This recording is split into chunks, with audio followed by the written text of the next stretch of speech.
Hey everybody, it's Jody here, and I'm thinking again. That's kind of a dangerous thing, isn't it? I'm thinking again.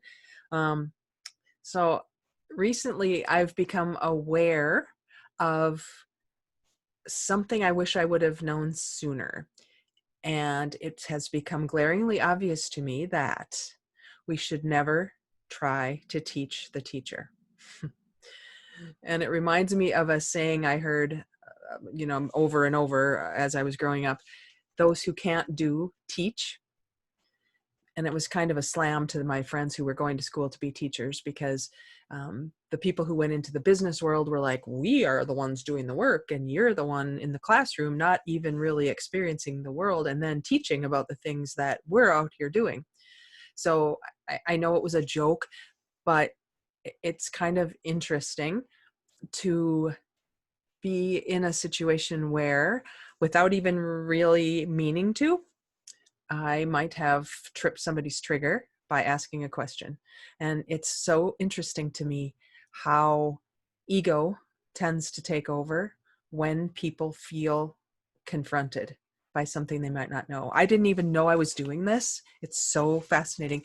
This whole concept of being able to observe things so I don't get caught up in them is fascinating to me.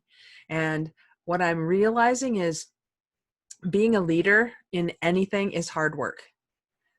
Duh, it should come as no surprise. But the only people you typically hear from as a leader are the people who have the loudest voices. And the loudest voice is usually not the voice of the people who are thinking things through. It's usually the people who are reacting and being challenged. Um, Sometimes what happens as a leader, when you are a leader who is building followers, you need to incite the people that you're trying to get to follow you. And then what happens is you don't challenge them to grow, because if they grow and they get smarter, I'll just say, than you as the leader, then what do? And I've noticed recently that when I ask questions for clarification, just because I'm interested in learning, it's just who I am. Sometimes that can really confront people who are teaching or in a leadership role over me. And I am fascinated by that. And I'm learning that it's not my job to teach the teacher. And what's really cool about that, in a weird kind of way, is I used to be so triggered, and I used to be so lacking in my own confidence that I would allow people to take my power from me. And they didn't even know they were doing it. And now I see what's happening. So now I just go, oh, okay, don't teach the teacher. It's just interesting. So if you're in a situation in your own life where you're noticing that people are either stealing your thunder, trying to steal your thunder, trying to cut you down, trying to assert their own power and authority in order to make themselves feel better, and the way they do that is to cut you down, it's not about you. It has nothing to do with you. It's all about them. And again, I say this without wanting to sound judgmental, and I know it could come across as judgmental. Yet for me, what I'm learning is it's everybody's process. And I'm not here to judge other people's process. And I'm also not here to be triggered by things that used to trigger me.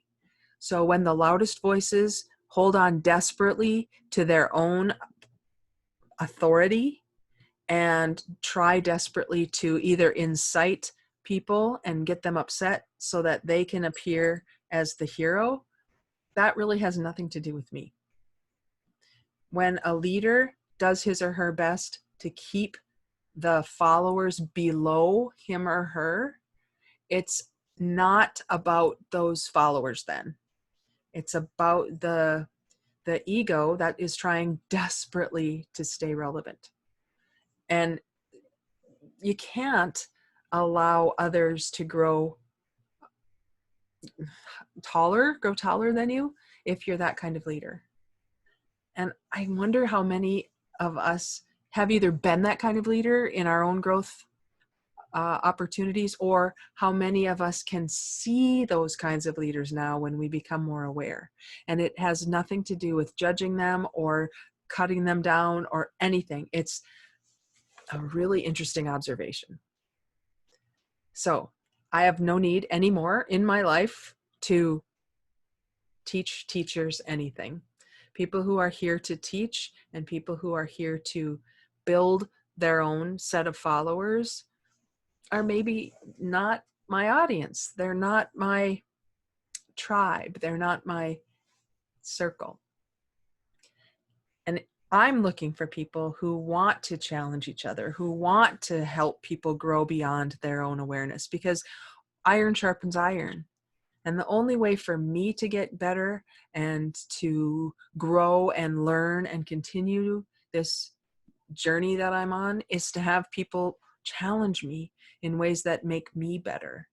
So I'm not interested in playing into that game that would have people cut each other down and make people feel bad in order to feel good about themselves. It just doesn't occur as anything I want to have in my circle. And if it happens, as it has happened recently to me, I'm just observing it. It's very interesting to me, and I don't get triggered anymore.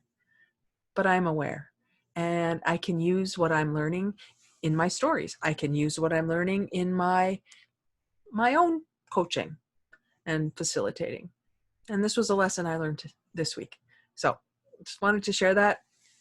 If you're looking for a place where you can grow at your own pace, at your own level, when you get challenged, you can be surrounded by people who will help you in that, because we're all up to bigger things. Join our Get Real circle. It's on Facebook. You can find us. We're doing some really fun things there because we all understand and we all agree that our jobs in the world are to make each other the best versions of ourselves. And we'd love to have you join us. Get real. Hope to see you there.